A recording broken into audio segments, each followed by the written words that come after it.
매일명언을 구독하신 여러분 반갑습니다. 매일명언을 구독하신 여러분은 모두 면에서 점점 나아지고 있습니다.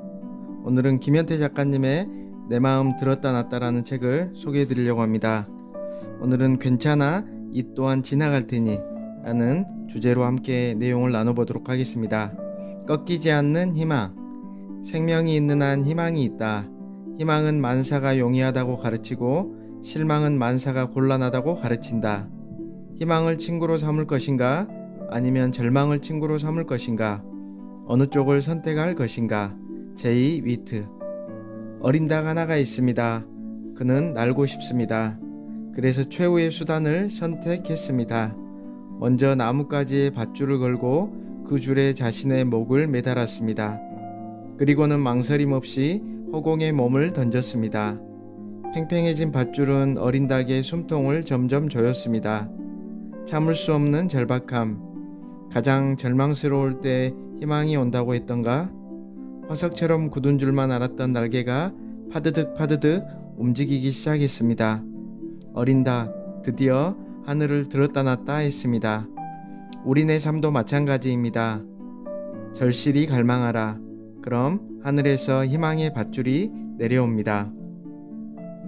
긍정의 신발. 인생은 쉬지 않고 추운 길로 걸어가야 하는 나그네의 행로와 같다. 나그네는 추운 길을 갈수록 걸음을 빨리 해야 한다. 사람이 한가하면 정신에 한기가 드는 법이다. 그것을 물리치려면 끊임없이 노력하는 길밖에 없다. 토크빌. 살다 보면 이런 순간이 있습니다. 긍정과 부정 사이를 넘나들며 무엇을 선택해야 할지 망설임이 길어질 때, 물론 당연히 긍정의 편에 서야 한다는 것을 압니다. 그러나 그게 말처럼 쉬운 건가요? 내 의지와 상관없이 마음은 자꾸 부정과 절망의 깊은 수렁으로 빠져듭니다. 다시 시작하고자 하지만 한번 찾아온 부정은 쉽사리 떨칠 수 없습니다. 그럼에도 불구하고 분명 당신은 옳은 선택을 할 것입니다. 이야기 하나를 들려드리겠습니다. 전쟁 중에 두 팔을 잃었지만 좌절하지 않고 열심히 살아간 청년 해롤드 러셀. 그의 삶은 그 자체가 감동이자 희망이었습니다.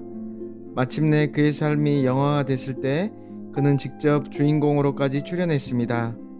잃는 것에 대해 그는 이렇게 말합니다. 남은 것을 사용할 때 잃은 것의 10배를 보상받을 것입니다. 그렇습니다. 누구나 살다 보면 소중한 것들을 잃어버릴 때가 있습니다. 그러나 분명한 사실은 잃은 것은 이미 흘러간 과거라는 것입니다. 과거에서 벗어나야 미래로 갈 수 있습니다. 남은 것, 남은 생, 남은 희망, 남은 꿈을 위해 살아야 합니다. 그럼에도 불구하고 살아가는 것, 그게 인생이니까요. 엔진 가열 중. 승리는 준비된 자에게 찾아오며 사람들은 이를 행운이라고 부른다. 패배는 미리 준비하지 않은 자에게 찾아오며 사람들은 이를 불운이라 부른다. 로알 아문센. 개미와 배짱이 이야기를 모르는 사람은 없을 것입니다. 여름 내내 놀았던 배짱이는 겨울이 되자 먹을 식량이 없어 곤란을 겪습니다. 반면 여름 내내 열심히 일했던 개미는 겨울을 따뜻하게 지낼 수 있었습니다. 준비된 자만이 달콤한 열매를 얻을 수 있습니다. 경영사상가로 세계적으로 알려진 말콤 글래드웰은 그의 저서 아웃라이어에서 1만 시간의 법칙을 강조했습니다. 어떤 분야에서 숙달되기 위해선 절대적으로 필요한 시간, 즉 하루에 3시간씩 10년을 투자해야 한다는 것입니다. 그의 말이 일리가 있는 게 한 분야에서 최고의 위치에 있는 사람치고 그만큼의 시간을 투자하지 않은 사람은 없습니다. 축구 선수 박지성도 그랬고 빌 게이츠도 그랬고 김연아도 그랬습니다. 우연한 기회는 진짜로 내 것이 아닙니다. 오랜 준비 끝에 이루어내는 성과가 진짜로 내 것입니다. 준비하는 과정이 고되고 지루할 것입니다. 그런 만큼 성과의 기쁨은 더욱 커질 것입니다.